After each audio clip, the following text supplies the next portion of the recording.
29장 이집트가 받을 심판.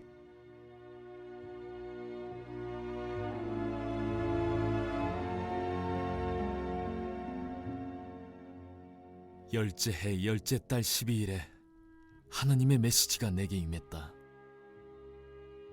사람의 아들아, 이집트 왕 바로와 정면으로 맞서라. 그와 모든 이집트 사람을 대적하여 말씀을 전하여라. 그들에게 말하여라. 주 하나님께서 말씀하신다. 이집트 왕 바로야, 조심하여라.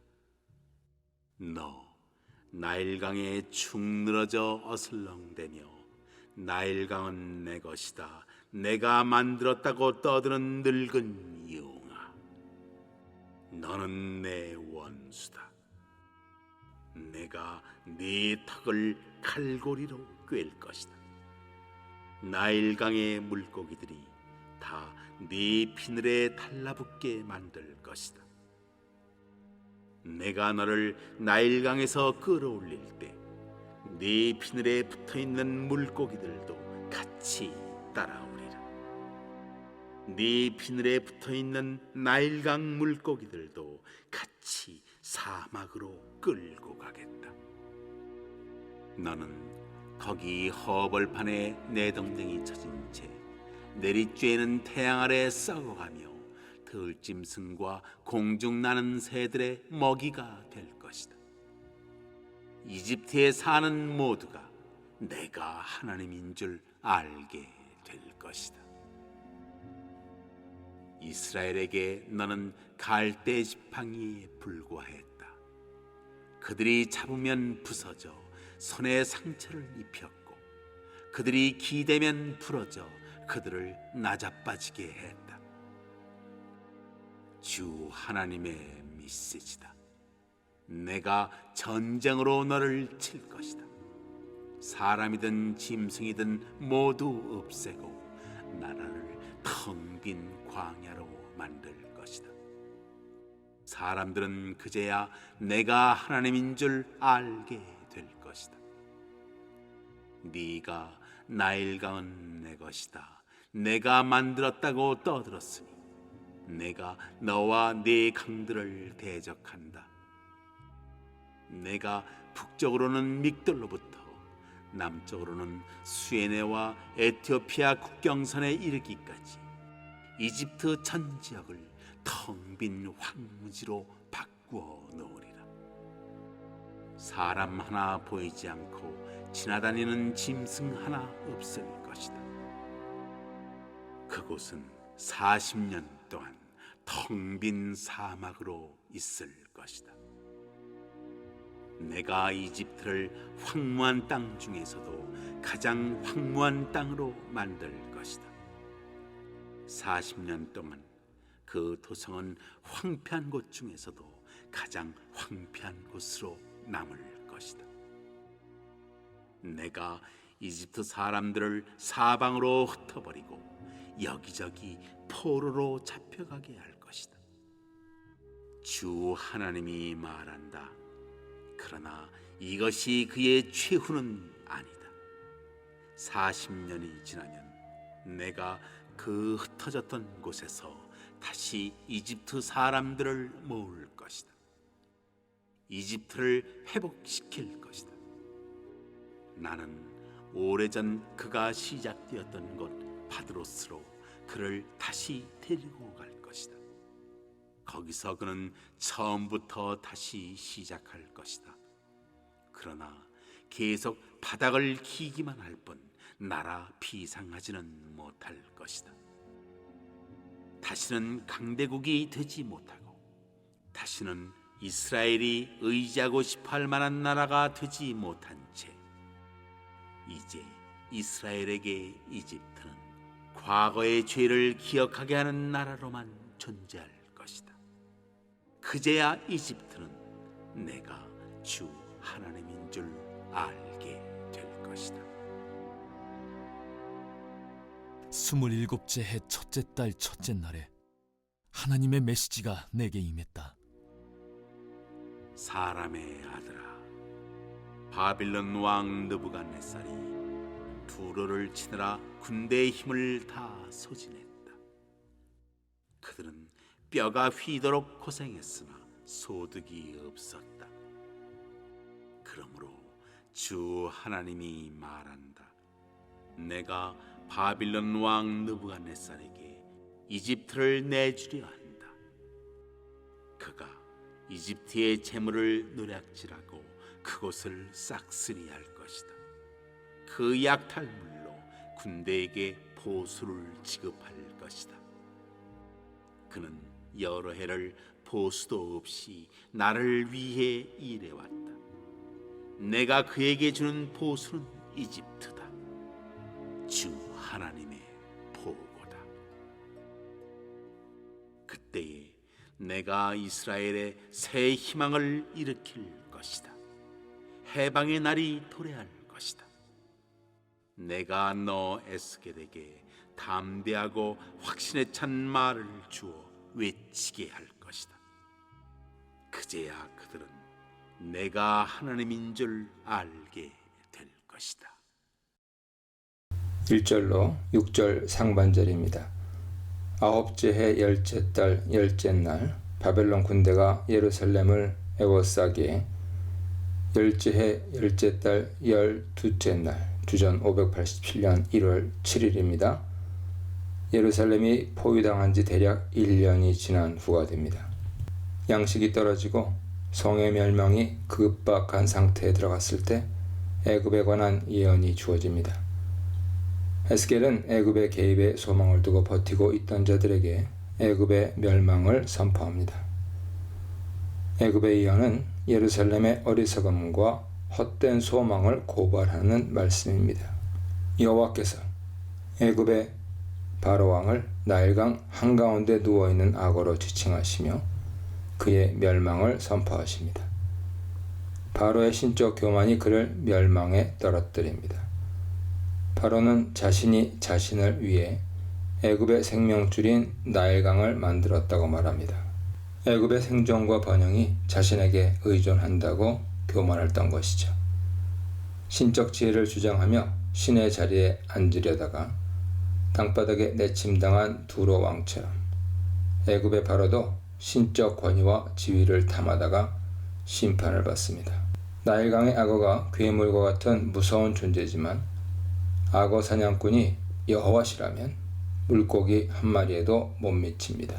나일강에서 갈고리로 악어를 잡는 어부처럼 여호와께서 나일강 한가운데서 교만을 떠는 악어의 턱을 갈고리로 꿰어 끌어올려 광야 들판에 내동댕이 치십니다. 바로의 운명이 메마른 광야에 버려진 악어의 절망적 운명에 비교됩니다. 바로뿐만 아니라 그의 신하와 백성도 동일한 운명에 떨어집니다. 들판에 떨어진 악어의 시신은 수습되지도 못하고 들짐승과 맹금의 먹이가 됩니다. 한때 신적 권위를 주장하던 바로가 가장 비참하고 저주받은 죽음에 떨어지죠. 심판을 당한 후에야 애굽의 모든 주민은 여호와의 능력을 알게 됩니다. 6절 하반절로 9절 상반절입니다. 애굽과 유다의 정치적 관계에 초점을 맞춰 심판이 선포됩니다. 다시금 애굽을 상징하는 나일강과 관련된 표상이 사용되죠. 애굽은 이스라엘 족속에게 갈대 지팡이였습니다. 파피루스 줄기로 만든 갈대 지팡이는 단단하지 않아 체중이 과하게 실리면 날카롭게 부러져서 몸에 깊은 상처를 주었습니다. 이스라엘이 지팡이로 의지하는 애굽은 위험한 지팡이였습니다. 평시에는 의지가 되는 것 같기도 하지만 정작 도움이 필요한 위급한 순간에는 차라리 해가 되는 부러진 갈대 지팡이가 바로 애굽이었습니다. 유다에게 헛된 소망을 품게 한 애굽을 여호와께서 칼로 심판하셔서 황무지와 폐허로 만드십니다. 고대 근동에서 가장 비옥했던 애굽이 아무도 살 수 없는 황폐한 땅이 됩니다. 갈대지팡이였던 애굽과 갈대지팡이에 의존했던 유다가 모두 멸망에 떨어집니다. 애굽에 의존하지 말라는 말은 애굽의 실체를 제대로 파악하라는 경고죠. 도와줄 수 있는 의지도 능력도 없는 나라에 의지한다면 멸망은 피할 수 없습니다. 이스라엘은 정치적 강대국들과 그들의 운명을 결정하시는 여호와 사이에서 누가 그들의 구원자인지 분명하게 선택해야 했습니다. 피난처 반석을 버리고 갈대 지팡이를 의지한 결과가 유다의 멸망입니다. 9절 하반절로 16절입니다. 세 번째 예언의 고발은 첫 번째 예언의 고발을 다시 받습니다. 9절 하반절에 이 강은 내 것이라 내가 만들었다는 3절에 나의 이 강은 내 것이다. 내가 나를 위하여 만들었다와 거의 문자적으로 일치합니다. 다시금 신의 자리를 주장하는 바로의 교만이 심판의 이유로 등장합니다. 신의 버금가는 권위를 주장하는 애굽의 바로 왕에게 여호와께서 심판을 통해 나일강이 바로의 것이 아니라 당신 것임을 보여주십니다. 이제 여호와께서 바로와 그의 강들을 대적하여 애굽 땅을 온통 폐허와 황무지로 만들어 버리시고 애굽 사람들을 민족들 가운데로 쫓아버리시고 여러 나라로 흩어버리실 것입니다. 믹돌에서부터 수에네까지는 애굽 전체를 가리키는 표현으로 믹돌은 아래 애굽의 나일 삼각주 하류에 있었던 성읍이고 수에네는 윗 애굽의 중심 도시였습니다. 첫 번째와 두 번째 예언과 달리 심판의 기간이 40년으로 정해집니다. 여호와께서 애굽을 황폐한 나라들같이 황폐하게 하시기에 40년 동안 그 성읍들은 폐허가 된 성읍들같이 되고 사람의 발길은 물론 짐승의 발길도 끊어진 채 40년 동안 아무도 살지 않습니다. 40년의 징계가 끝나면 여호와께서 애굽의 운명을 되돌려 애굽에 흩어진 자들을 다시 모아들이실 것입니다. 하지만 애굽은 예전의 영광을 되찾지는 못합니다. 나라 가운데 지극히 미약한 나라가 되어 다시는 다른 나라들을 다스리지도 군림하지도 못합니다. 국력이 약화되고 땅도 축소됩니다. 국경이 애굽의 처음 영토인 바드로스로 한정됩니다. 남쪽 나라를 의미하는 바드로스는 멤피스 남쪽의 윗애굽, 곧 애굽 남부 지방을 가리킵니다. 회복된 애굽의 영토가 이스라엘에서 멀리 떨어진 윗애굽으로 한정되고 이스라엘에 가까운 아래 애굽은 탈락합니다. 보잘것없는 나라가 되기에 미래 이스라엘은 더는 애굽을 의지하지 않습니다.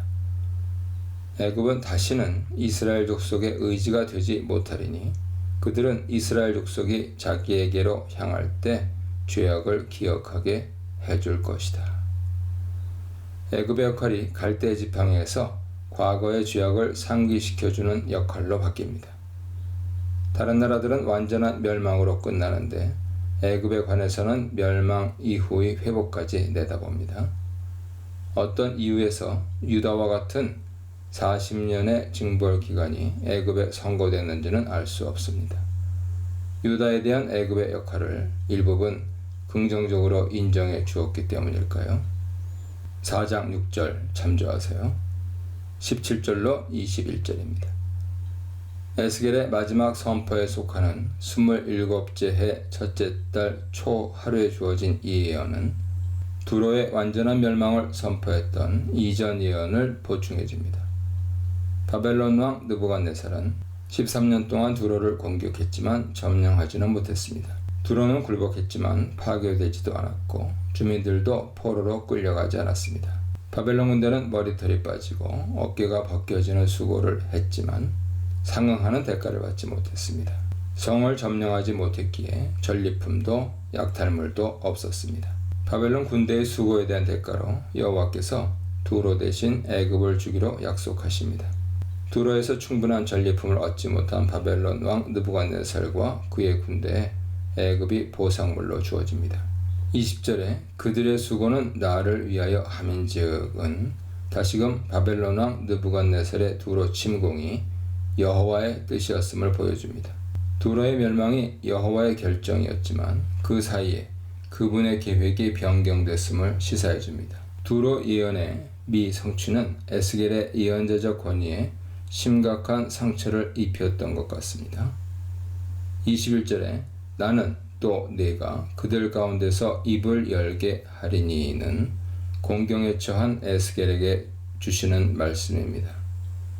하나님께서 실추된 에스겔의 예언자적 권위를 회복시켜 다시 말씀을 선포할 수 있게 해주십니다. 하나님께서 이스라엘 족속에게 한 뿔이 돋아나게 하셔서 에스겔이 선포한 회복의 메시지가 참 예언임을 확인해 주실 것입니다. 이 뿔은 다윗 왕조의 회복이나 이스라엘 백성의 회복 또는 메시아적 통치자의 출현 등으로 생각해 볼 수 있습니다. 애굽의 교만, 애굽의 한계, 애굽의 수치에 대해 묵상해 보시기 바랍니다.